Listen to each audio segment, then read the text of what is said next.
चलिए दोस्तों, श्रीमद् भागवत की आगे की कथा में प्रवेश करने के लिए तैयार होते हैं और आगे की कथा का वर्णन करते हैं। उम्मीद है आपको पसंद आएगी। सूर्य की किरणें कुरुक्षेत्र के रण क्षेत्र पर बिखरती हैं और वहां का माहौल तनाव से भरा है। अर्जुन, जो कि एक महान योद्धा है, युद्ध के लिए तैयार खड़ा है। उसका धनुष गांडीव हाथ से छूट जाता है। हाथों में कंपन और शरीर पर जलन की अनुभूति होती है। दिमाग में उठती शंकाओं का ज्वार उसे रोकता है। उसे खड़ा रहना मुश्किल हो रहा है। और फिर अर्जुन अपने सारथी और मित्र कृष्ण की ओर मुड़ता है, स्पष्टता की खोज में। वह कहता है, हे केशव, मैं चारों ओर विनाश के संकेत देख रहा हूं। इस संघर्ष में जहां मुझे गौरव मिलना चाहिए, वहां मुझे केवल निराशा मिल रही है। मैं अपने अपनों को मारने का कोई लाभ नहीं देखता। वह अपनी भावनाओं को व्यक्त करते हुए कहता है कि उसे न तो विजय चाहिए, न राज्य और न ही सुख। ऐ गोविंद, हमें ऐसे राज्य और भोगों से क्या लाभ है अगर वे अपनों के खून से सने हों।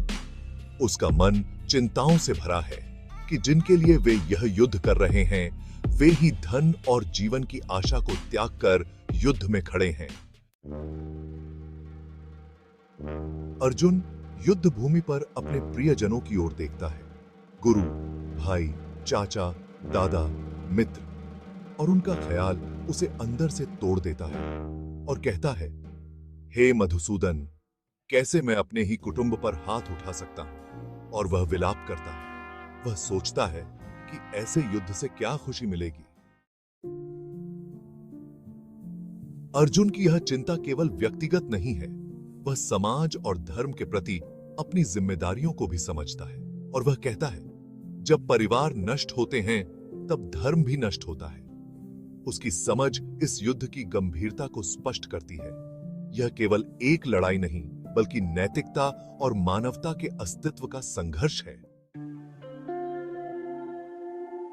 कृष्ण ध्यानपूर्वक उसकी बात सुनते हैं। वे जानते हैं कि यह क्षण अर्जुन के लिए महत्वपूर्ण है। अर्जुन का द्वंद्व, युद्ध और परिवार के बीच की यह जटिलता एक गहन मानव अनुभव को दर्शाती है। वह इस समय केवल अपने लिए नहीं, बल्कि मानवता के लिए भी एक मार्ग की खोज में है। अर्जुन का यह संघर्ष जीवन के अनेक पहलुओं को उजागर करता है, जैसे कि कर्तव्य और करुणा, शक्ति और नैतिकता। यह संवाद न केवल अर्जुन के लिए, बल्कि सभी के लिए एक शिक्षाप्रद कथा बन जाता है। कृष्ण की आगामी शिक्षाएं न केवल युद्ध के बारे में हैं, बल्कि जीवन के जटिल प्रश्नों का उत्तर देने का प्रयास है। इस प्रकार अर्जुन की यह यात्रा केवल एक योद्धा की नहीं, बल्कि सभी मानवों की दुविधाओं की कहानी है। यह पाठ हमें याद दिलाता है कि हमें अपने कर्तव्यों को निभाते हुए भी करुणा को नहीं भूलना चाहिए। अर्जुन की यह चिंता और अंतर्द्वंद्व हर किसी के लिए प्रासंगिक है, क्योंकि हम सभी जीवन में कभी न कभी ऐसे निर्णय लेते हैं जो हमारे कर्तव्यों और भावनाओं के बीच संतुलन स्थापित करने के लिए चुनौतीपूर्ण होते हैं।